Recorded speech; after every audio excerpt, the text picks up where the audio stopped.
Bismillah ar-Rahman ar-Rahim. Alhamdulillahi Rabbil Alameen. Wa sallallahu wa sallam ala Sayyidina Muhammad wa ala alihi wa sahbihi wa sallam. Allahumma la ilma lana illa ma 'allamtana innaka antal alimul hakim. Allahumma 'allimna ma yanfa'una wanfa'na bima tu'allimuna wa zidna min fadlika 'ilman wa ta'aliman innaka 'ala kulli shay'in qadir. ربنا آتنا من لدنك رحمة وهيئ لنا من أمرنا رشدا. بسم الله الرحمن الرحيم. Assalamu alaikum wa rahmatullahi wa barakatuhu. A warm welcome to all of you. Yes, thank you very much. You can keep telling us where you're from. It's always nice to know where all our colleagues are coming from. We will inshallah get started right away because we do have quite a lot of ground to cover in this next hour. Inshallah ta'ala, this is our second session in our study of Surah Yasin, the 36th chapter of the Holy Qur'an, that was described as being the heart of the Holy Qur'an. If we look at the breakdown, as we broke down the surah to be covered over our 5 sessions, last time we covered an introduction and we covered the first section, which I entitled The Message and the Messenger, but we did have one verse left, which was verse 12. So what we're going to do today is quickly recap the breakdown, if you like, of that first section to remind us of where we've just come from and to give us a context to study that 12th verse, which we'll do fairly quickly. Then we'll go into the rest of today, which is our second session, which all of it is a story, which I've entitled here the Earnest Caller, for reasons that you'll be able to see. So what we're going to do first of all, once we start that session, is we'll have an introduction, a short introduction to Quranic storytelling and how that might help us as we approach stories in the Holy Quran, and then jump right in and see what we can learn from the story of what I've called the Earnest Caller. Very good. But first of all, an overview of last week's lesson, so we can just get that last verse from that section. It was the section I entitled The Message and the Messenger. And this was how the verses broke down. We had an introductory section which started with oath swearing and highlighted the gravity, the grandeur of this revelation. An incredible recital full of wisdom, as if it's freshly sent down from God, who's the Lord of all might and all compassion. To emphasize what? That you, O Prophet, really, surely are one of the people sent by God. And you are on an incredible straight path. I've sort of circled that because the imagery of the path will keep coming back to us, as we'll see. We then had another section which we covered perhaps quicker at the end of the last section, and this section was simply saying, again, to give comfort to the Prophet ﷺ and the believers, and to highlight that people, when they react to a message of this grandeur, the message is clear, but there's something within people that will ultimately determine how they respond. And so there's a group who have particular traits, and the highlighted traits were they closely follow the remembrance being one of the names of the Holy Book. They're keen to be reminded of what makes sense of how to really live in the world and how to perceive the world and the reality that underlies it. And they want to follow this remembrance. So they're keen to tread a true path in life. And they have this deep awe, a deep sense of the majesty of the all-merciful Lord, whose goodness covers everything. So these people have a great promise from Allah, a great forgiveness and a great reward. And so the people who choose not to do that, they care nothing for the remembrance. They don't want to be reminded of anything. They don't want to follow anything except what serves very much self-interest. They don't care about what's unseen. They don't feel they owe anything to anyone for the kindnesses that have come to them. They have no sense except for the majesty of themselves. Then instead of describing their traits, it just describes the consequence of that way of being, where they hold their held up high. I'm sorry, I raised my head quite a lot last time. I got carried away by the acting, I think. But their heads are raised high in pride, not because they're great, but because they're prisoners. Internally, they're prisoners. They don't know how to look down anymore. Victims, if you like, of their own very, very poor choices. And they have these walls in front of them and from behind them, while they can't even walk forward on this path that everybody else is. And so you have this image of imprisoned by lust, by bad choice, and they can't do anything. And so if they call names to the believers and they do what they can to obstruct them, it's just because these are imprisoned by the most wicked choices that they've made. And so you have these two groups who are responding to this incredible message. And what's going to be coming up next is this constant Quranic interest. You could almost call it justice, which is the comfort that God gives the believers, that this is the justice will become. If you do what's good and you tread what's right, you will always come on top, because the one who sent down the wise book is the all-wise, and is also the ever-invincible.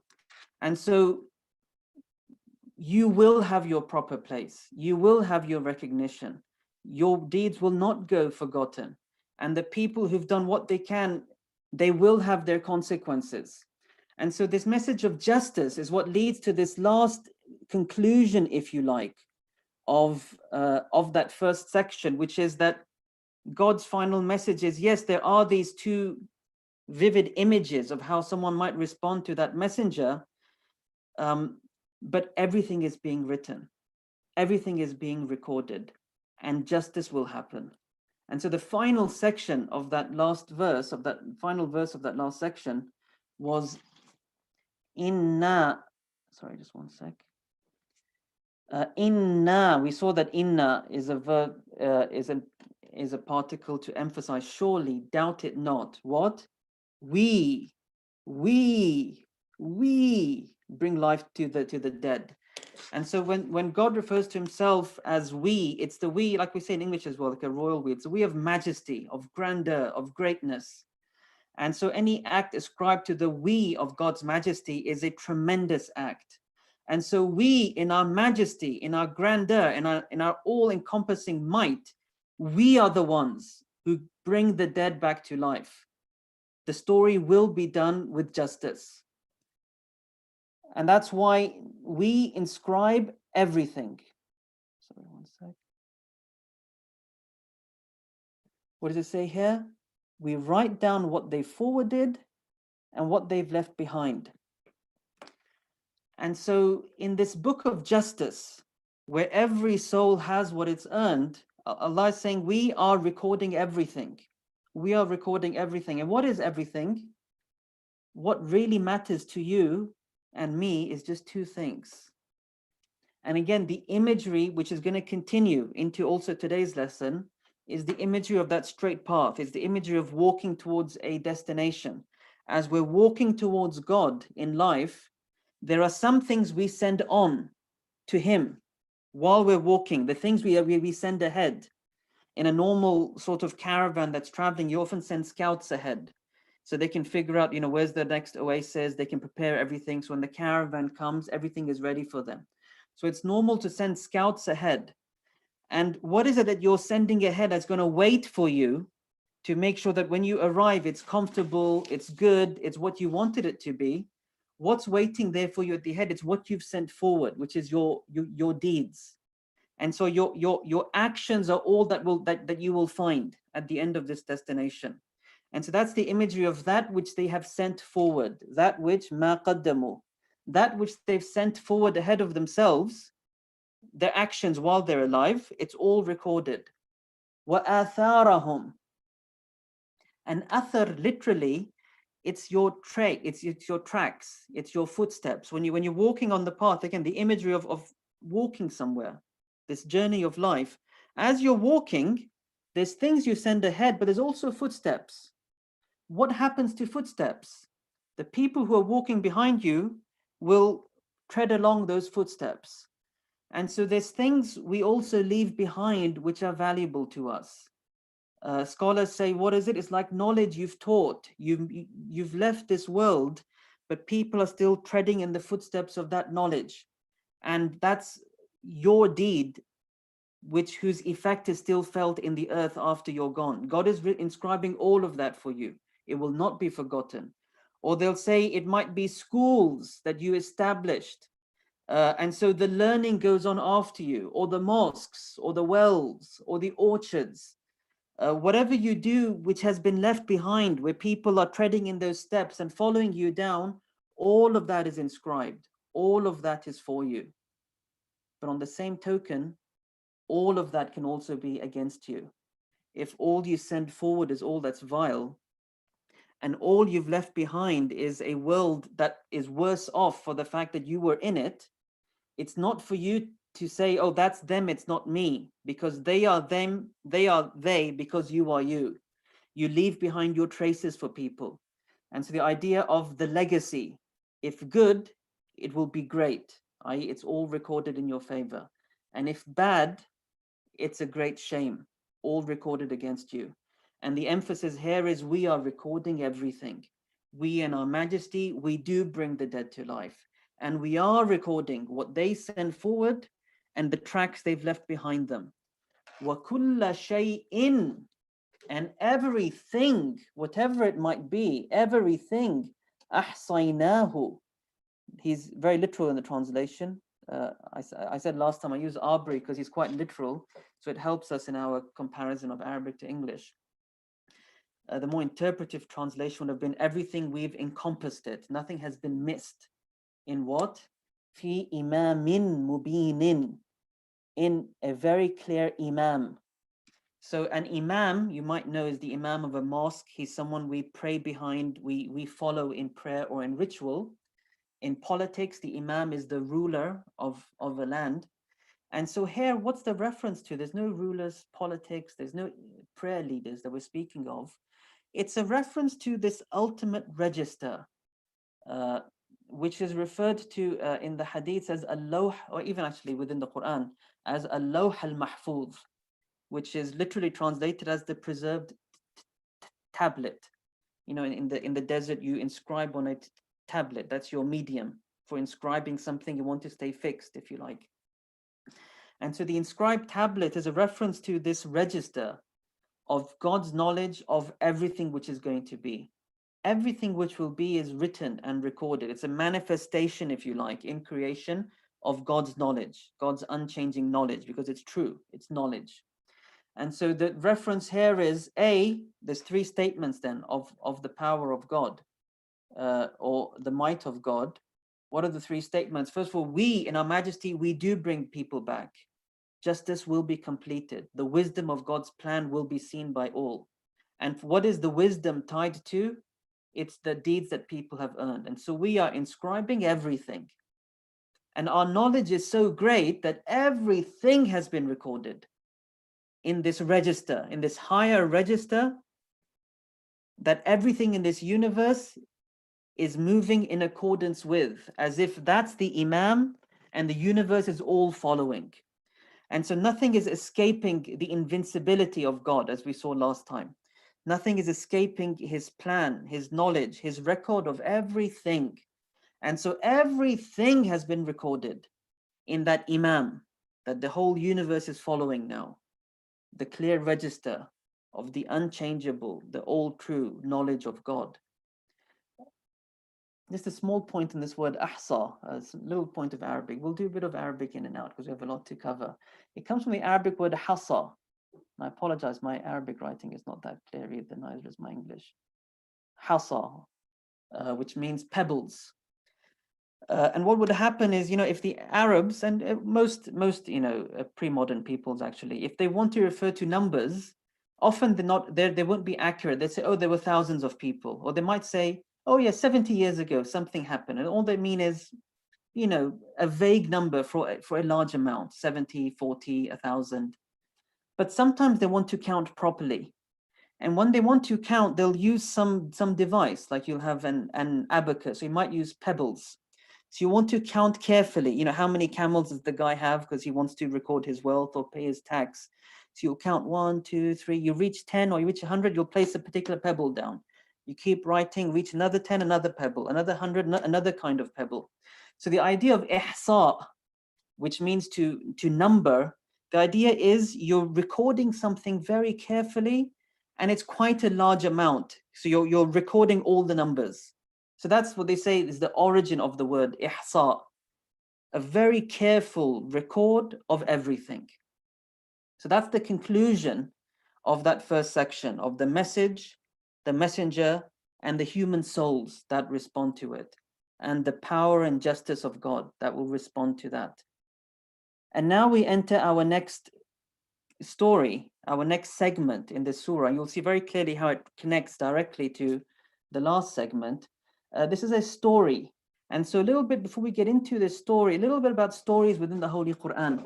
And I want to point out that my colleague, Dr. Samir Mahmood, he spoke about an hour last Friday about Quranic stories. So I do refer you back to his lesson. All I want to say here briefly is something that was recorded very nicely by Dr. Nuruddin Itar, who is a hadith scholar from Damascus, who has a very beautiful short introduction to the Quranic sciences called Ulum al-Quran. He has a chapter on Quranic stories, and he has some really nice, insightful statements that I think are really useful when looking at stories within the Holy Quran. And what he says in there is that in the early modern period, when European plays were translated into Arabic, and the Arabs developed their own sort of genre of plays and theater, it became quite evident that there was a comparison or similarity between how plays are written and how the Quran tells its stories. How do you write a play? Think of a play right now, compare it to a novel. In a novel, you're very descriptive. You describe what someone is wearing, the size of their nose, the color of their hair. You describe their internal feelings, their thoughts, it's a very descriptive way to tell a story. Whereas a play, the description is left out. If it's going to be acted out, then the actors are going to portray that. But sometimes we read plays like Shakespeare without any actors. How is the playwright expressing such depth of feeling, of emotion? How does he do that if he's not being so descriptive? It's from the dialogues. He said, they said, this character, that character, that character. And the dialogue is constructed in such a way as to portray emotion, anger, fear.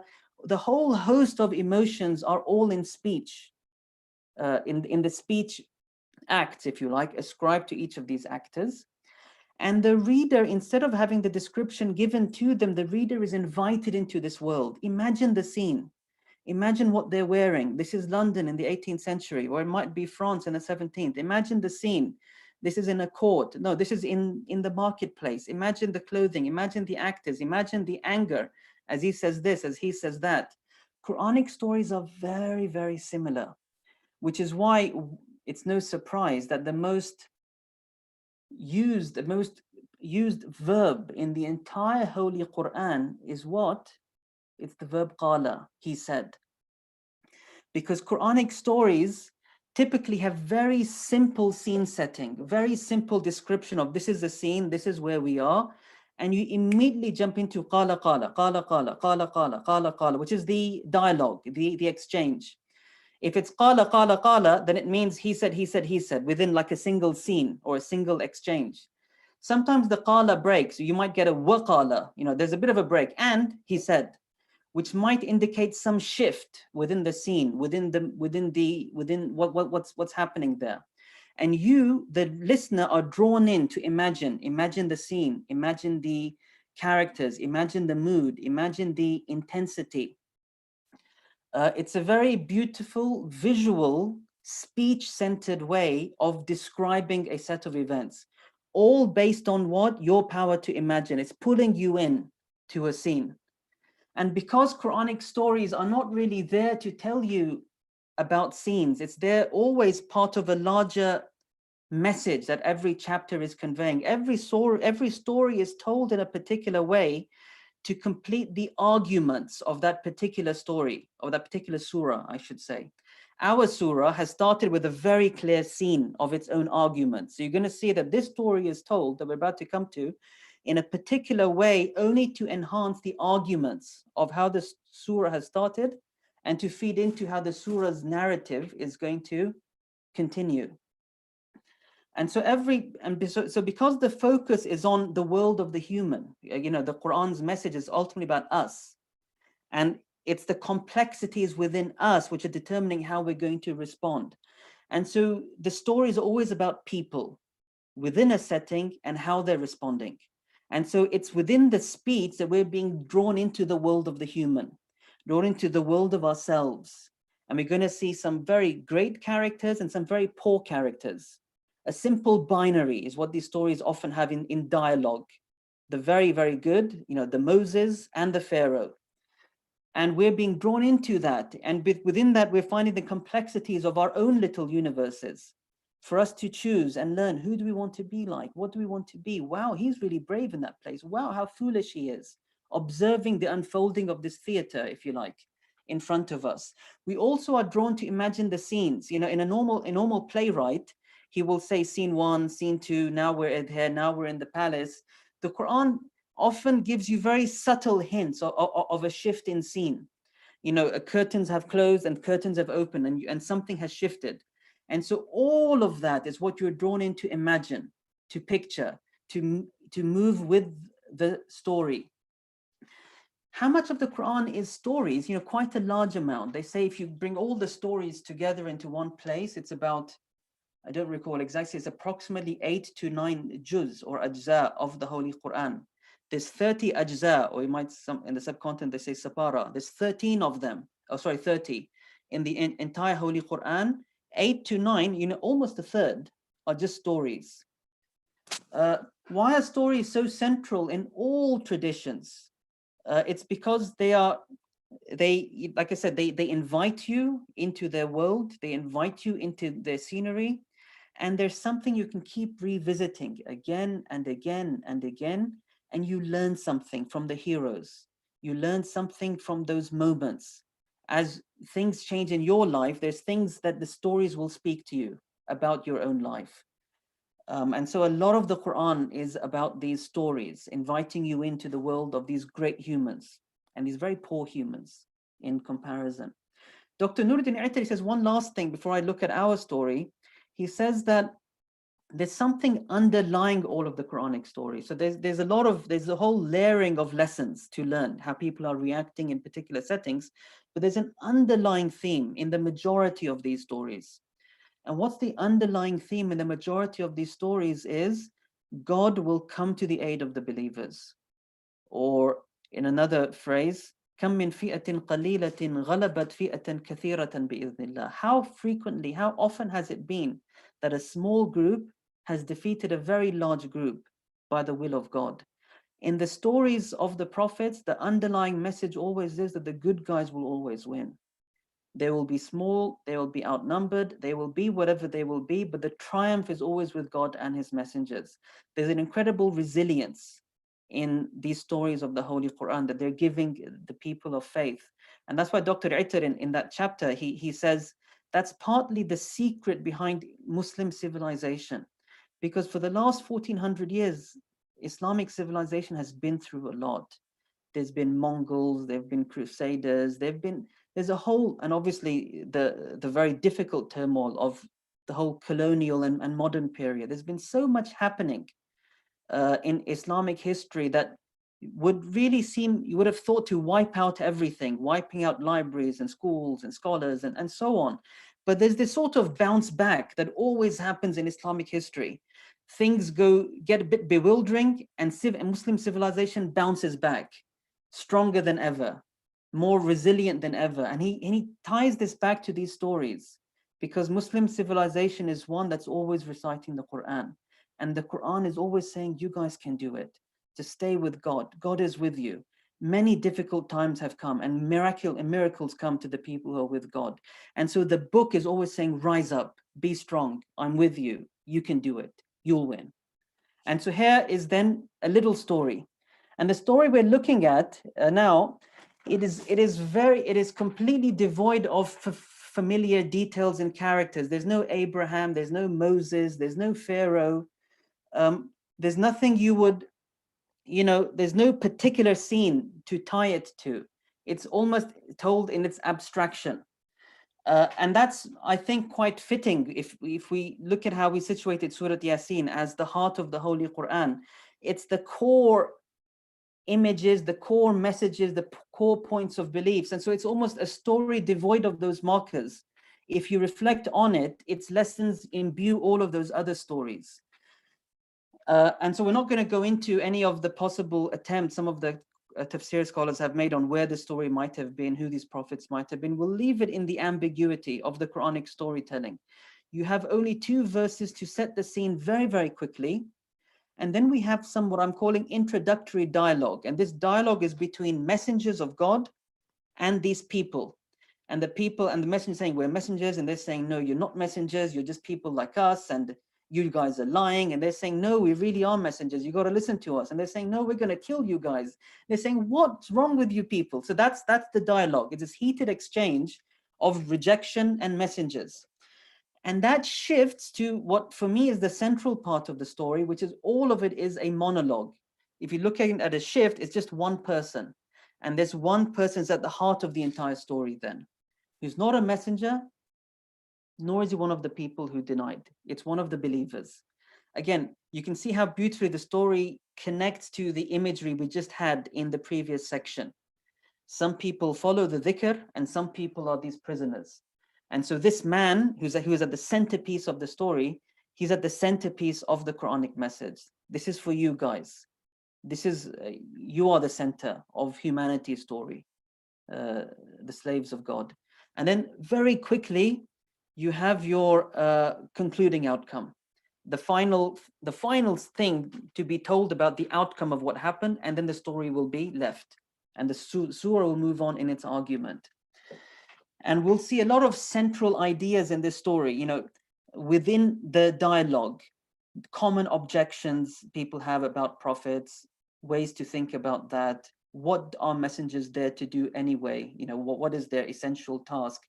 A very beautiful sort of presentation in the monologue of the meaning and the method of giving da'wah. And this final idea that God will avenge his servants. God is with the believers. Their blood is not spilled for free. Their honor is not taken for nothing. If there's a respite, there's a respite, but God is with his people. Okay, so let's look at this story. We'll go, we have quite a few verses to cover. We'll go into some points of Arabic and we'll, in a bit more detail, and other points we'll just let the story tell us how it's going to unfold. So it starts off, so it starts off here now by the shift. وَضْرِبْ لَهُمْ مَثَلًا. So Darbul Mathal, that's what Aubrey very, fairly accurately says, strike for them a similitude. So this story is being called as a mathal. And the word mathal in Arabic can be used for like a proverb, a proverbial phrase even, or, stitch in time saves nine, stitch in time saves nine, these are proverbs if you like. Or it could be, these commonly told tales. Don't forget, the boy who cried wolf, this is a case of the guy who cried wolf. So it's calling this story a mathal. And that does not mean that it's untrue. None of the commentators took this as just a figurative story. They all took it as a historical event, and many of them tried to tie it down to something historical. But the point is, it's saying this is an amazing story. It deserves to be shared amongst people like a proverb, so that they will share it often and really reflect on what it's saying. So strike for them this incredible mathal, this incredible similitude. And the other point of a mathal is a mithal. What are proverbs? They are like something. You liken something to something. And so this coming story, if you like, contains example. Some characters in the story, you can figure out who are the example for those people who are the prisoners. And some characters in the story, you can figure out who are the example of the people who tread true. And so the Quran is saying, from those who've come before you, we're going to take out the fat. I'm going to give you a simple story. That's what these people are like. And that's what the outcome is going to be. And all of you guys decide for yourselves. So it's really drilling home. Choose carefully how you respond to this message. I'm going to tell it to you from a story now. So strike for them the story. The idea of strike, which comes in the Arabic, darb, darb is a strike. And strike, it's like a striking event. Strike it for them. Make it real, make it palpable for them. By telling them what? An example. Whose example? They're called simply Ashabul Qarya, the inhabitants of the city. And when you tell a story to someone, you tell it in a vague way, then you give a bit more detail, then you enter the story. You might tell some children, I'm going to tell you a story. It's a story of the orphan boy and the orphan girl. The orphan boy and orphan girl lived with their grandfather. And so the way you tell it, you'll say, there's a story. Oh, it's a story of these people. And then you get in. Why do you do it like that if it's with children, for example? It's just to get their attention. Oh, there's a story coming. Oh, it's about a boy and a girl. So think about that. Oh, it's about this. And so you kind of give it in a vague way just to capture the attention, to create some anticipation. Then you fill in the details. You filled in a bit of detail, there's a bit of anticipation, then you fill in a bit more detail. And that's how it starts in this introductory 2-verse introduction to the dialogues. It's the story of the people of this qarya. And I'll come back to the word qarya in just a little bit. It's an important word, because the point is not the story of the people. We don't really care about the people. It's not saying tell them the story of the people. What we really want to tell them is just a moment in their history. A time, that time and the events of that time. If you could picture that time, that scene, that moment, that's the mathal. What's the time in their history that concerns us? When ja'ah al-mursalun, the envoys, those who were sent by God, came to this town. Reflect on that. Yeah, that time. So again, the story is expanding. Give them a story. The people of the town. The moment the messengers came. The moment when 2 came and they denied them, and then we sent a 3rd and they said. So you can see how the story has been told. It's a method, people of the city, the time of the coming of the messengers. What was that time? This is the time. And suddenly the curtains are all open. This is the time, the once upon a time that concerns us right now. When, the time when, Aubrey didn't translate the second when, but the when comes twice. When the messengers came, i.e. when. Now this is the story. Now it's all going to unfold. Arsalna, again, there's a we of majesty. We sent to them, i.e. it was for their sake, it was to them. We sent them to. And again, the details aren't being told. We're folding up the intro to get to the dialogues. We sent them to, but then they called them liars. The word then, or fa in Arabic, it has the idea of immediacy, and then thereafter, what happened? Straight away. And it has this other idea of causality, and here there's a kind of reverse causality. If God sends you messengers, then you should immediately say, wow, that's amazing. What has God sent you with? The outcome shouldn't be God sent messengers, and the outcome was, oh, you're a bunch of liars, aren't you? So that's why Abbi translate the then with the word but, i.e. then immediately what should have happened isn't what happened. What immediately happened was the absolute flip of what the causality should have been. So it's a flip of causality. What that was a cause for was acceptance. What instead happened was the inverse. But then the inverse happened. Lo and behold, what was that? كَذَّبُوهُمَا. They said, you guys are liars. And so then we strengthened, we supported that message, that mission they had with a 3rd. And then when the 3rd of them came, all together, they're kind of supporting each other. All together, they said, Inna ilaykum mursalun. So they're standing together. Maybe the one who spoke was one, but the point is they've come together in this address. And what have they said? Inna, we said last time, inna means like verily. You normally say verily when people have some doubt. And so why are they saying it with inna? Because they've already rejected the first two. So now they're coming, there's been a prior rejection. So they're coming with a bit of force now. Verily we, doubt it not, have been sent. We are the messengers of God. Now, in the Arabic, in the English, Aubrey puts unto you at the end, but actually in the Arabic, it comes right in the middle. And so it's to emphasize it. Verily we, doubt it not, to you people have been sent. Like we're not, passing by. Our entire mission, God's entire message is specifically for you. Don't pass us over so lightly. Verily we, doubt it not, to you people have been sent. And so that's the beginning of the dialogues.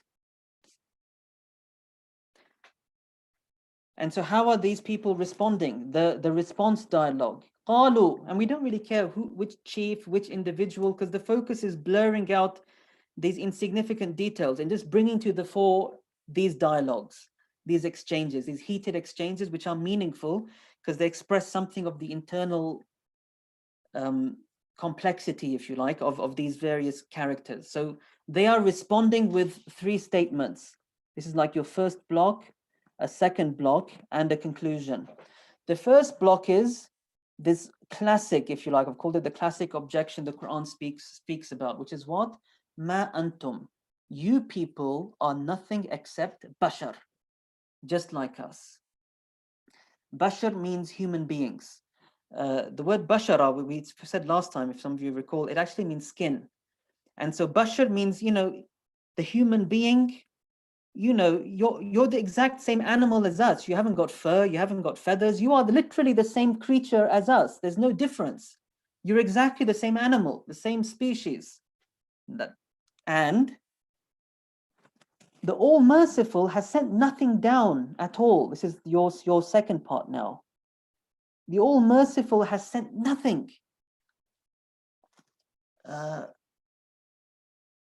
It's interesting, this use of the phrase, the All-Merciful. Some scholars felt this is quoting some term that those people used. A reference to a higher force, the higher deity, the one who gives all blessings. Because one of the ongoing issues that the Quran speaks of when these people reject the messengers are always these two. Number one, you're not so special. Why have I got to surrender to you? A. And B, if you are so special, then why am I the rich one? Why am I the leader? Why are you just, why am I so powerful? Why are you not the man full of riches? And so it makes sense that when they think of God, they think of God the loving, because God loves me. I'm the powerful. So the all-merciful one whose compassion fills, he sent nothing down. What are you talking about? And so it's a reference almost of, we're quite special and we're living in bliss and there's nothing else that God has sent. There's only one possible conclusion. If you're a man like us, and it's not possible God would have sent anything, what's left? You guys are nothing but liars. And Aubrey is very accurate here because they didn't say you are liars. They used this a present tense verb. Present tense verb means like he is eating. What does it mean?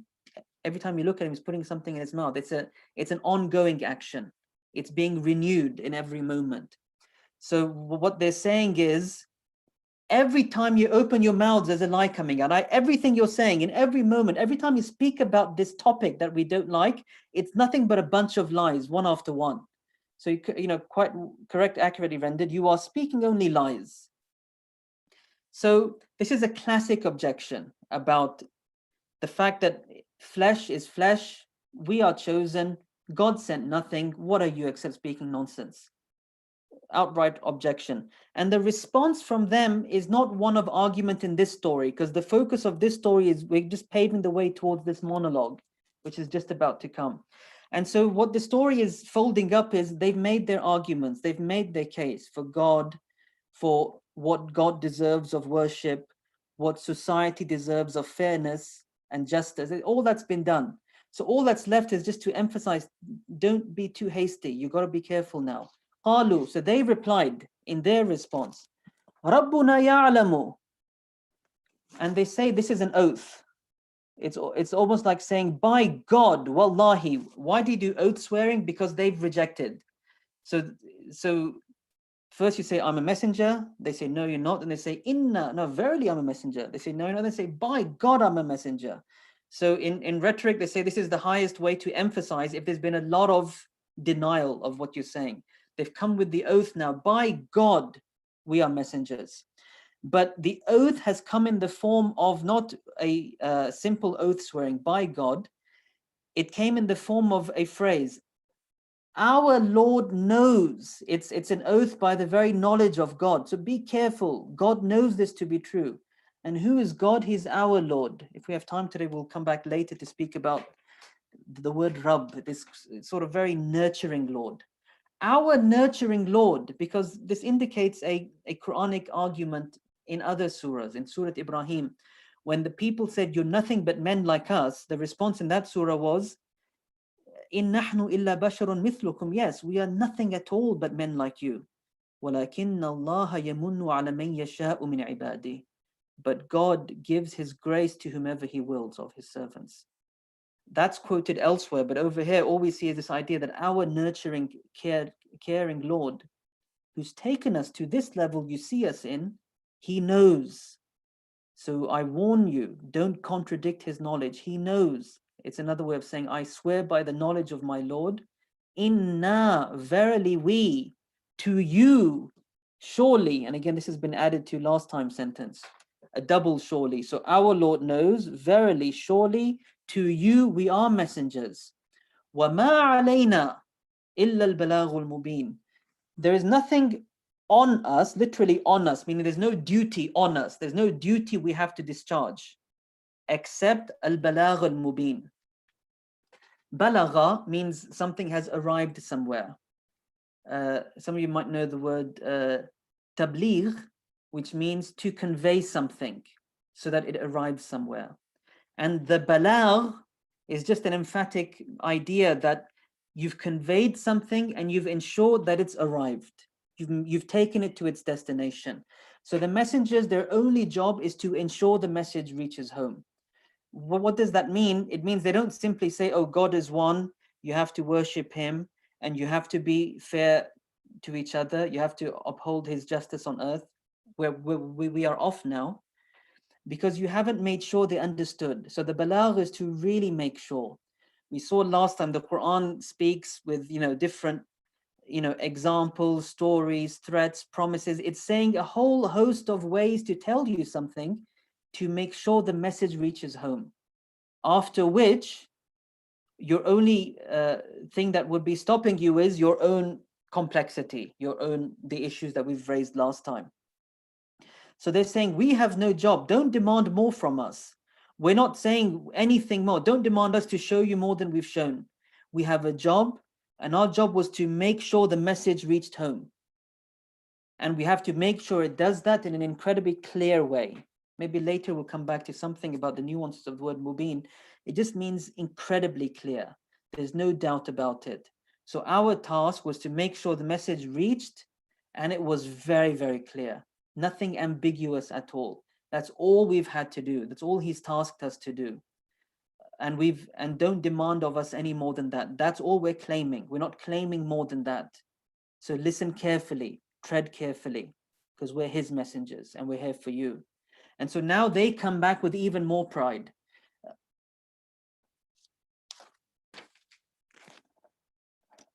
So these people now come back with even more pride. They don't want to give arguments. They're like fed up.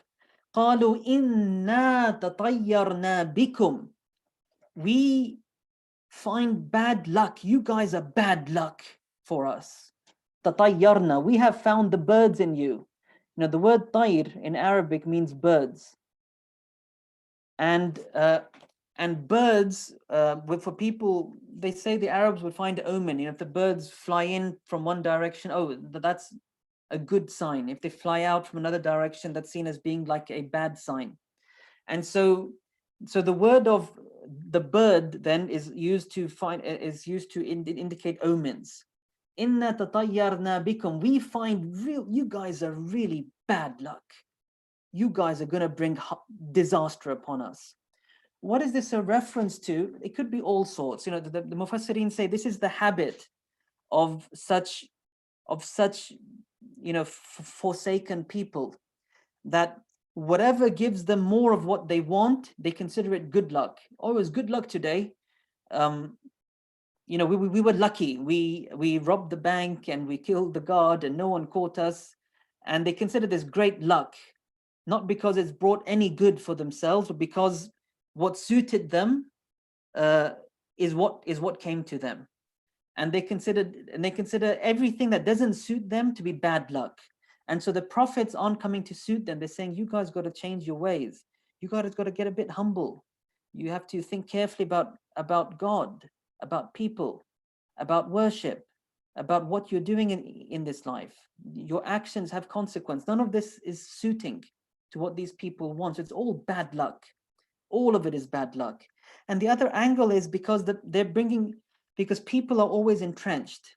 They have their hierarchies, they have their temples, they have their omens, and they have the order of business, the powerful and the weak. And that's the way it runs. And the messengers come to challenge a particular status quo always.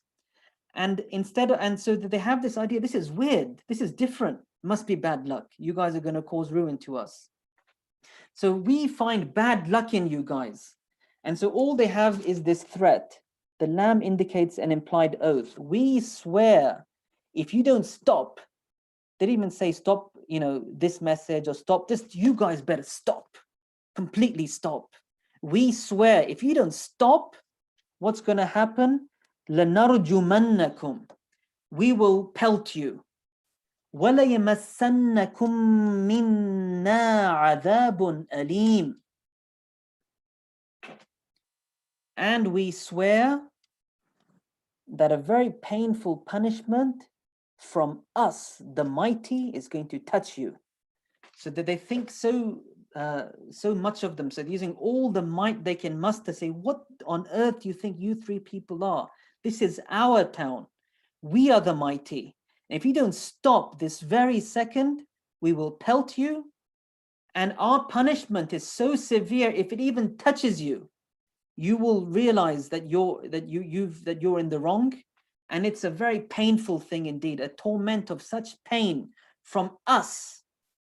You will be wishing for death. So just watch out, shut up now, stop it now. Enough of this bad luck. And then they come back, the final sort of exchange in the dialogue. قالوا طائركم معكم. And so they've come back also with stern words to suit that stern setting. طائركم معكم. Literally, your bird is with you. This omen you're looking for, you are your omen. You are your own omen. If bad luck comes to you after we're through, it's because of what you did. Every man carries his luck with him. Your actions, the way you are, the way you conduct yourselves, the way you are with God, the way you are with people, that's your omen. If good, then good, and if bad, then bad. Foolish you are to blame that on us. طَائِرُكُمْ مَعَكُمْ. Your omen is with you. أَإِن ذُكِّرْتُمْ. That's a statement of almost like disgust. This is a condition without a response. This is a question, you know, of, you can say, disgust. And it's just a condition. Again, Aubrey is very literal. He doesn't try to fill it in for you. He just says, if you are reminded, and that's it. The question stops there.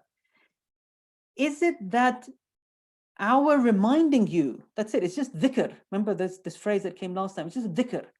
Reminding you of something. If you were to be still, if you were to be silent, if you were to forget all this heat and just listen to what we're saying, you'd find it familiar.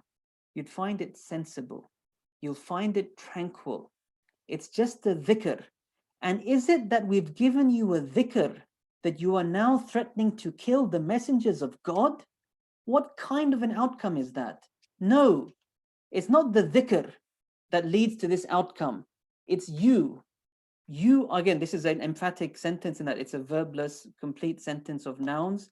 You are a people whose mark is excess, israf.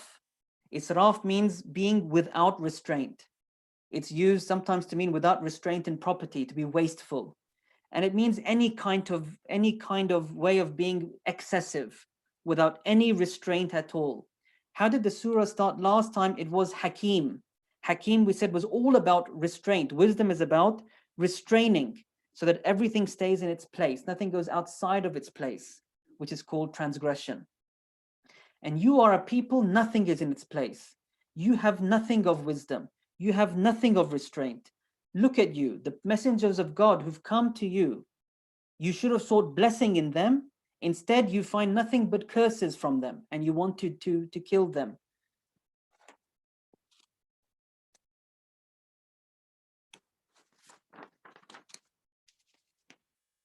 And now, my friends, if this was a scene with the curtains or with the camera is shifting. Well, if you were to see the scene right now, everyone's eyes in this heated exchange, everyone starts looking off into the distance.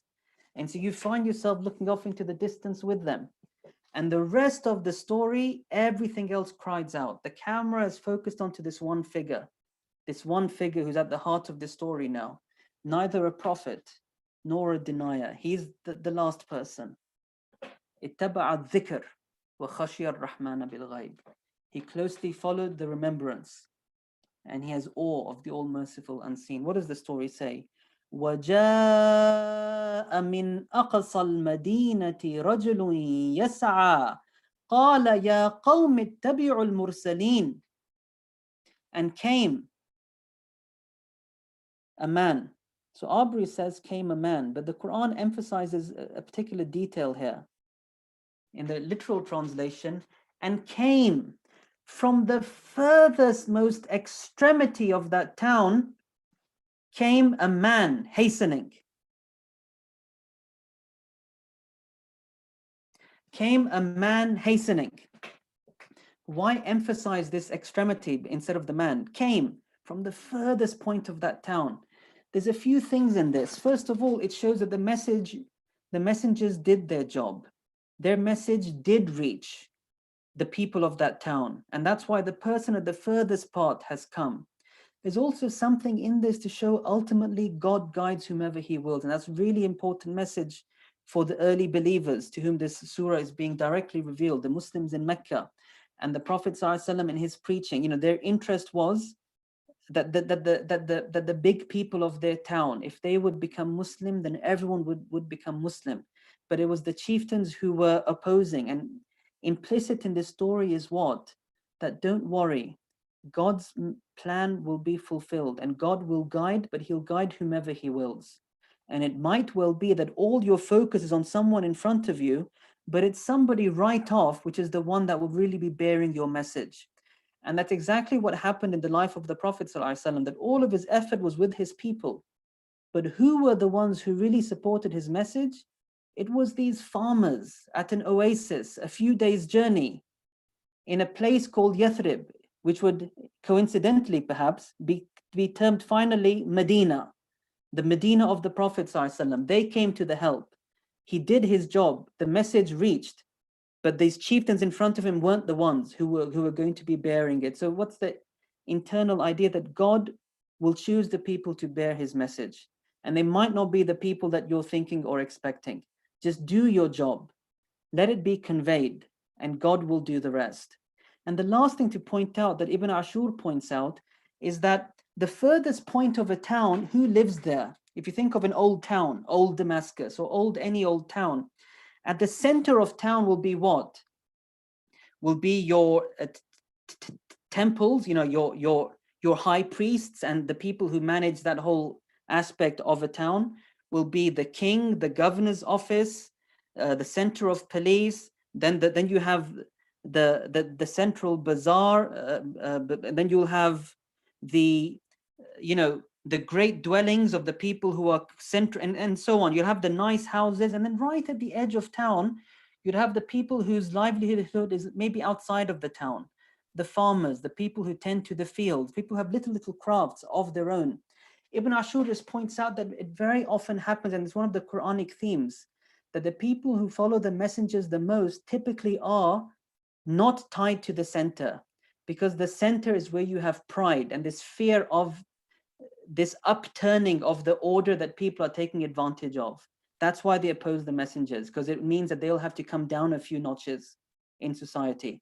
But the people at the outside of town, they're not surrendered, they're not beholden to the power structures of the capital and the money and the business and the kings and trying to be close. They tend to be free men, free-minded, able to choose freely for themselves. So it very, very often happens that people who are less tied to these entrapped interests of money and wealth, their minds are clearer. And most importantly, their hearts are clearer. And you'll see how clear-hearted this man is. He's come running right from the edge of the town. And he's coming, it emphasizes he came hastening. He really, that's why, everyone's turned, the camera has shifted and all you see is this man. And why is he hastening? He just has a message. Qala, his monologue is now starting. Qala ya qawmi ittabi'u al-mursaleen. And there's a lot of interest in the way he's phrasing now his part of this monologue. First of all, how does he refer to these people? He's clearly come, what's preceded in the story. Oh, they're about to kill the messengers. As you'll see, he's believed in these messengers. How is he situating himself? He's not saying, oh, you enemies of God, oh, you kafirs, oh, you God-forsaken people. What's he saying? He's saying, oh, my people. And this idea is going to feed through all of his wording right now, as we're going to see. He's speaking to them from a message of concern. He's saying, look, you're my people, you're my tribe. I only want for you what I want for myself. Oh, my people, closely follow these messengers. So just a very brief message, almost like if you imagine he's just come, he wanted to quickly say something before he had to catch his breath. Oh, people, follow the messengers, just to get it out in a very, very short set of words. Ittiba' is an interesting word. He's going to use it again. Ittiba' means to closely follow something. Again, it's part of the imagery of treading upon this path we've been seeing throughout. Closely follow these messengers. He repeats it again. Ittabi'u man la yasalukum ajran wa hum muhtadun. Closely follow someone when these are their two traits. What are the two traits? They're not asking any wage from you, because the first assumption people have when someone comes to give them advice, when the messengers of God come to warn people, the first assumption is, you just want me to come down a few notches so you can go up. You want the money, you want the palaces, you want all the grandeur that comes along with it. Go away, don't ask me for what's mine. And so he's saying, guys, think carefully. They've never in any moment, and this is like a present tense verb. Remember I said present tense is about renewal. It keeps expressing itself. In no moment of theirs have they ever shown you that they want anything in return at all. Ajran ma, any wage at all, anything in return. Look carefully. They've never in any moment sought anything for themselves. So leave that accusation aside and look at who they actually are. Hum muhtadun. This is now a noun sentence. No verbs. It's to show that they're firmly entrenched. It's the way that they are. They're guided. They speak wisdom. What they speak is balanced. What they convey is the only thing that makes extreme and absolute sense. It is the truth itself, and they'll never misguide you. The way that they are, look at them. These are the people you should be following. And now is an interesting shift. What's the shift? It's like he's speaking about himself. Now he's going to make arguments about God. So the first impulse was to come to the aid of the messengers, because these were the people who were being threatened. So the first impulse is, guys, please listen to these people. They don't want anything from you. It's like if you were to follow them, you lose none of your money and you gain everything of the good that they have. Why would you not want to listen to these people? So the first thing is just listen. There's no reason you have to not listen to them. Now he's going to make some arguments, and the arguments are about the core message of what these messengers have brought, which is what? To believe truly in the one God. So he wants to convey something in this short moment he has when the whole town is clearly set, the main people in town are in that square perhaps, and he's come and he's got that moment with them. He's got that attention. He wants to convey something. And so he he could have said, what's wrong with you people that you don't worship the one who created you? But the problem is when you direct an accusation to someone, the immediate response is, why are you talking about me? I'm perfect. Shut up. What right do you have to tell me something? And so instead he talks about himself. So no one can take it as an accusation of them, and so no one will quickly feel the need to reject what he's saying. And so he's saying, وَمَالِي, what is with me that I should not worship the one who originated me? You can't argue with that because he's talking about himself. It's not an accusation, it's not an attack. It's a very gentle way to say, listen, I've chosen this for myself. What is with me if I should not lower myself to the one who's originated me? Ibadah we translate it as worship. They say in Arabic, it literally means, if you have the desert and then you have a path on which people have trodden on, or their land cruisers nowadays have trodden on, what you'll see is it's become down patted. It's become like a road in the desert. You can see, oh, that's where all the cars go. They don't go anywhere else. You've kind of formed a road. So they call this a tariq mu'abbad. It's the path on which the feet have trodden. And so it's become compressed. And so ibadah is about being low trodden, being lowly, being, if you like, abased. And so in the Fatiha, we recite, Iyaka na'budu, which literally means, to you alone do we completely abase ourselves. Only you are the only one who deserves we should negate ourselves in front of. Only you, none but you. None deserves this level of the extreme negation of everything we have, every sense of worth that we could possibly imagine for ourselves, except you. So he says, what's wrong with me? I'm thinking, what's wrong with me if I shouldn't direct my being, my energy, everything I've got to adore and to glorify and to worship who? The one who, he's going to refer to God with 3 different titles, each having a bit of an argument within them. The one who fatarani. Fatara literally in Arabic means to split open something. And so they use this to mean to originate. I was nothing and lo and behold, there I was. Doesn't it make sense? The one who's brought me out from nothing deserves that I should utterly direct myself to him. But the goal of the argument really was the people in front of him. And that's why he hints at that by saying, and you guys are going back to him. What's wrong with me that I shouldn't surrender to the one who created me and be grateful? And you are going back to him. So think about consequences here, guys. أَأَتَّخِذُ. Okay, now we've got to keep track of iftar times here. I do apologize. Where are we? Where's the iftar time gone? Okay, so this might be cutting this one tight. You might have to do one of those, date and water kind of iftars, and maybe not the samosa daybare kind of iftars. Maybe we'll have to see. If you can kindly give me another, let's try to see what we can get to in 10 minutes. Do share the questions. Inshallah, I do say we'll try and come to them, but let's try and finish this account.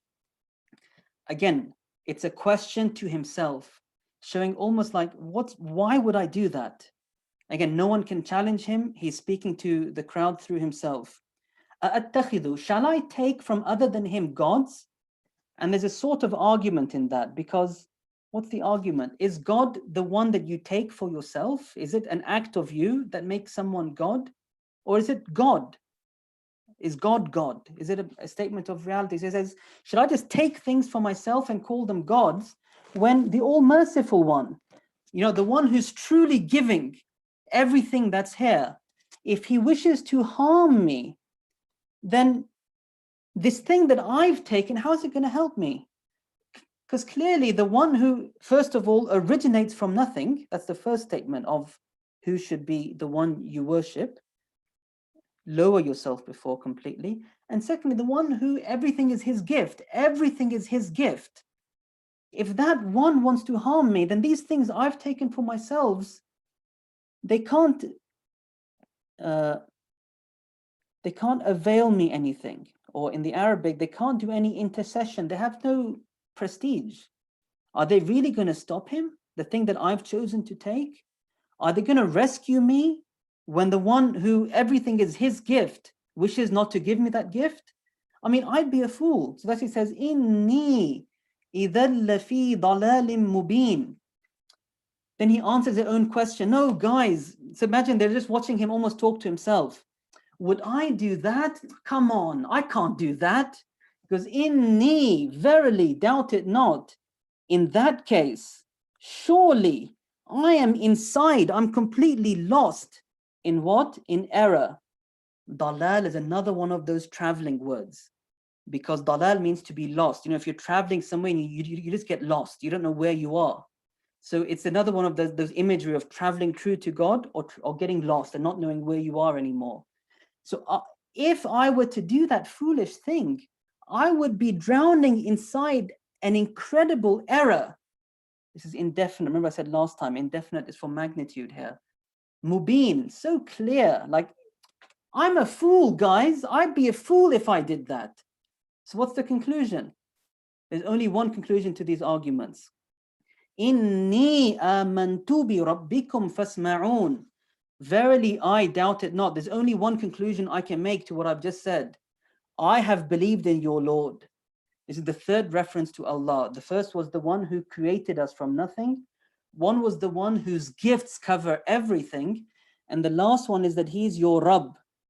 The word Rabb, they say it comes from tarbiyah, which means training, taking something from very gently, from stage to stage to stage to stage to stage to stage to its perfection. So what he's saying is the one who's been with you since you were nothing but cells in the womb of your mother, and he's given you what he's given you in every moment, that real Lord of yours, he's the one I've believed in. Fasma'un, so please listen to me. What happens next, guys? There's a bit of a jump in the narrative. Let's read the English. Can you guys please type, just quickly, what do you think happened in the interim, and why was it not shared with us? 2 questions for you guys. I haven't got time to answer your question. Maybe you have time to answer my questions. What happened between the last verse and this one, and why was it not shared with us? And the translation simply says, it was said, enter paradise. And he said, would that my people had knowledge, that my Lord has forgiven me and made me of these messengers, and made me amongst those honored. Okay, so we have Safiya Shahid or Shahid, and Shahid is quite appropriate for our topic here. What happened? Because if you look carefully, he's giving them a message, and the very next scene, he's being told, enter paradise. And he says, if only they knew God forgave me. And if that's not clear to you, look at the concluding verse of that story. We didn't avenge him with armies. It was just a scream and they were destroyed. So there's only one conclusion of what's happened, which is that they killed him. Okay, the next question is, why haven't we been told that? Why aren't we told that? Because in one sense, that's a very insignificant part of his story. That's not the point, because what you want to focus on, imagine this is the cameras are on this man. Imagine what the Quranic narrative, which is skipping some of these small details. You're looking at the man, he's saying, my people, I'd be wrong if I did that. I believe in your Lord. And the very next scene is what? Poof! Like he's literally blown out of his body and he's up traveling towards heaven and he's being told, enter the garden. You are the chosen one.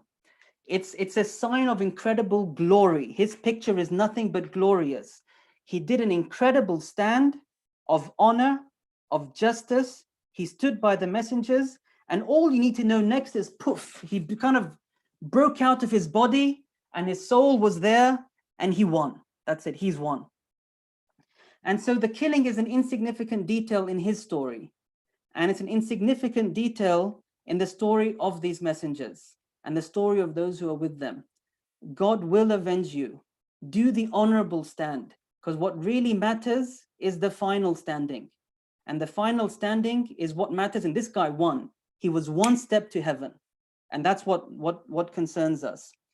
The other thing is that if the detail came as, they killed him, then the non-believers hearing the story from the Prophet ﷺ would have thought, good, our gang got what they should have done, and we're going to do the same to you. And so no, the story says, no, what concerns you is not that. What concerns the baddies is this. what they got. So the story is focusing what each person needs to know. The believer sharing the story is he did the good stand. And that's why as soon as he went through, he just heard that voice, enter the garden. And all he wanted to say was, oh, if only my people knew. Of what? That incredible forgiveness of my Lord, and that he's really made me truly honored. And what you see in this movement, this incredible, like I said, poof, he's just out of his body. That's it. He's won. There's no more need for the body if you've won. And that's it. And in that moment, he's in a realm of incredible purity. In that realm of incredible purity, there is no hatred. There is nothing, because his people just hastened him on to this victory. There's nothing left except the purity of that place. And so all he was is he wishes for his people well. And so what is this story really sharing at its heart is what it means to call people to God. At its very heart is wishing them well. And that's why the message of the Prophet ﷺ in the 13 years in Mecca, it was just the message of wishing the family well, doing good for the family, because all of Quraysh was the family. And the Muslims were being told, bear their torture with patience and deliver the message. Bear their torture with patience, deliver the message. And so this story suits exactly that setting of what the believers were in. And the purity of this man is, even on the other side, his thought was, wow, God's forgiveness is so great, if only they could have known where I am. And this is the quick conclusion. وَمَا أَنزَلْنَا عَلَىٰ قَوْمِهِ مِن بَعْدِهِ مِن جُنْدٍ مِّنَ السَّمَاءِ وَمَا كُنَّا مُنزِلِينَ, is that immediately after him, these people deserve that they should be finished, because God avenges his believers. These lives are precious. Your lives are precious. But Allah says, no, it wasn't our way. Because these people have already denied their messengers. They've denied the signs the messengers have brought, which have not been told to us, the miracles, the arguments, and they've gotten back to this person. And so all we're being told is, we did not send on his people after him, after he had gone, any army at all from the heaven, nor is that our way. Why? Because these criminals are worth little. They're not so special that a huge army on horses and a big extravaganza should come. God wants to belittle them, because that's what they really are. They acted big, but they were nothing. And so the final part of the story is what? إِن كَانَتْ إِلَّا صَيْحَةً وَاحِدَةً فَإِذَا هُمْ خَامِدُونَ. It was nothing but a single scream. An angel let out a scream. That was it. And they were dying embers. Khumud in Arabic is a word for fire when it just dies down. The fire comes down and all you have are the embers and the ashes. So it's almost like a metaphoric idea. They were lively with their fire. It was just a scream. And what was left? The fires died down. And they were done. And the messengers were avenged. And the believer was avenged. And he won. And they lost. And so you can see how it's an incredible story, despite the fact there's no details of the place, the characters, about common themes of objections, common answers. What the da'wah is, ultimately, it's calling people to God, and it has to be done with sincere well-wishing. And God is with the believers. Be not afraid, any of you. And even if harm befalls you, that harm is not even a footnote in your story, because your story is the real story. It's what comes thereafter. So it's giving incredible strength to people. Fear not the harm. Your story is the poof, when you blow out of your body, and there you are. There you are with your Lord. Jalla Jalaluhu. Alhamdulillahi Rabbil Alameen. So thank you all very much. I think this really is the iftar time, isn't it not? Oh, good. We have a few more minutes if you have your dates and water ready. If you're doing the date and water iftar, if not, I guess you have to do the other things. I've just very quickly, you're all free to tend to your matters. If I just take, there was some questions that were asked.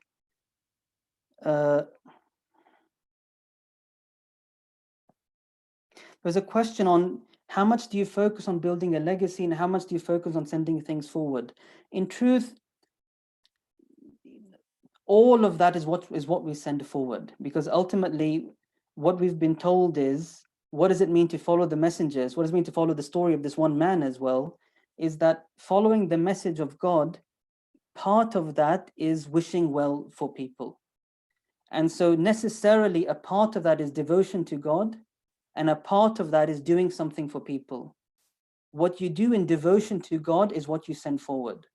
And what you do in goodness to people, that's what gets left behind.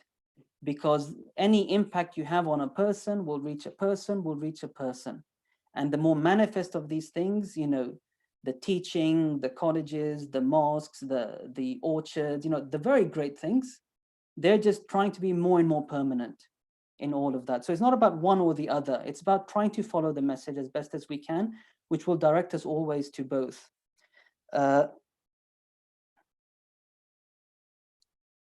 Yes, something about the word mathal. Would it be correct to say similitude in this context means to show an example, a sort of consequence of one's actions? Yes, because this story, all of it, it's proverbial, it's great, recount it often, learn from it frequently. But yes, it's an example exactly for these particular people and these kinds of choices. It's an example for us. Who do you want to be like? Choose carefully. So it's proverbial and it's a clear example for two particular types of groups. Yeah, it's really interesting. Why is the Quran using the word merciful on the tongues of these disbelievers? And so there's a debate amongst the scholars. Is the Quran quoting them and they used some word meaning the all merciful? Or is the Quran, in telling that story, using this term as part of its argument structure? Because, when they said the all merciful sent nothing, the commentators say, well, actually, if he was all merciful, he would want to guide you with something. So that already works against you. His kindnesses to you, which you are palpable, are complete when he also sends you these messengers as well. So sometimes the Quran recounts a story and it presents them in a package for us to think about in its larger argument in the surah. Or it could be they said a phrase. So the scholars who say it's a phrase of what they said, some of them say it's because they felt, yeah, they're living in bliss. And so they say, yeah, but the source of all of this bliss sent nothing, because he's chosen us, right? Because we're blessed, right? So it's whatever they said goes back to this word. And one of the commentators had a very odd idea that they didn't believe in God, but they believed in a higher deity. So the God they believed in, or in their very complicated hierarchy, the one at the top is the God of mercy. So he took it as a historical statement to fit into a particular paradigm. So there's different ways that you could answer this question of why the disbelievers would use the word Rahman. Sheikh Nuruddin Itter's book in English, I'm not aware. It actually might be, but I'm just not aware. Maybe someone can post or look it up. I think it's just called Ulum al-Qur'an. Yeah, just very, very quickly. I mentioned in my last lesson that Yasin is to alert listeners. Here are some letters. It kind of grabs the attention without speaking sentences. It is a challenge, compose speech with these letters if you can. And I said a sort of mystery. They said, what do you mean by the mystery? All I meant by that was scholars still try to reflect down to our time. Are there other forms of significance in these letters? That's all I meant. And some scholars have particular theories. And like I said, modern people think about mathematics. And so all I wanted to say was there could be other things going on, but the basic, what the Mufassirin tend to bring it back to were the two ideas: alerting the listener and challenging these early Arabs, these recipients of this message. What are the rewards of reading Yasin every day? Yeah, that's a good question. Maybe we can gather some reports on this. What we do know is it is of one of the most oft recited surahs, and very frequently people recite it, daily after Fajr, almost like a dua to fulfill needs. We mentioned some of these things last time. In terms of particular hadiths on particular rewards, inshallah, if I come across something, particular the way you're asking, I'll try and bring it back to you. Thank you all very, very much for your time. I do apologize if I've gone on. Again, like last time, feel free, listen to it again. You can take your notes. Inshallah, we'll find a way also for you to ask questions. We can ask it to the social media, perhaps. In some points of Arabic, I went into detail. In some, I just wanted to focus on the structure. And so we'll go through the surah like that. بإذن الله تعالى. I ask Allah subhanahu wa ta'ala to bless all of you, bless all of your fasts, and to accept from you all your efforts in this blessed month. Wa sallallahu ta'ala ala Sayyidina Muhammad wa ala alihi wa sahbihi wa sallam. Walhamdulillahi Rabbil Alameen. Wassalamu alaikum wa rahmatullah.